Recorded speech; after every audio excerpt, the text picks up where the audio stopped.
Également, ces images à peine croyables. Nous les avons filmées ce matin à Marseille. Des montagnes de vêtements jetés sur le bord d'une avenue.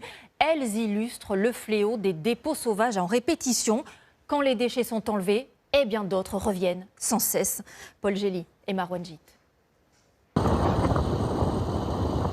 Une avenue recouverte de déchets, d'un côté comme de l'autre de la route, sur plusieurs centaines de mètres. Une décharge à ciel ouvert, en pleine ville. C'est monstrueux. C'est la première fois que je passe par ici et c'est incroyable, j'ai jamais vu ça.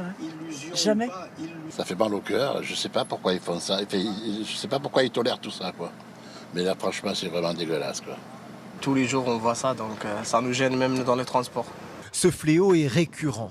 L'année dernière, nous avions déjà filmé le nettoyage de cette décharge. Puis nous étions revenus 6 mois plus tard. Les monticules de déchets étaient revenus.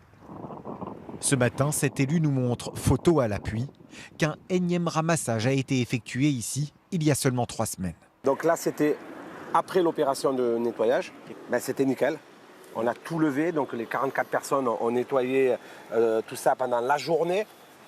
Dès le lendemain, c'était à nouveau jonché de déchets. Chaque ramassage coûte environ 50 000 € à la collectivité. La métropole d'Aix-Marseille est exaspérée de devoir nettoyer en vain. On le fait en fait par habitude, mais on sait très bien que si la police municipale ne nous accompagne pas, on n'y arrivera pas. Une caméra de la police municipale est pourtant placée juste au-dessus de la décharge. Pourquoi les contrevenants ne sont pas arrêtés? Dans cet arrondissement très pauvre des quartiers nord, un marché secondaire de chiffonniers s'est installé. Ce qui n'est pas vendu est rejeté ici, où les plus démunis récupèrent ce qu'ils peuvent. La police municipale dit lutter contre ce phénomène en chassant régulièrement les auteurs pris sur le fait. Un nouvel incident sur un manège.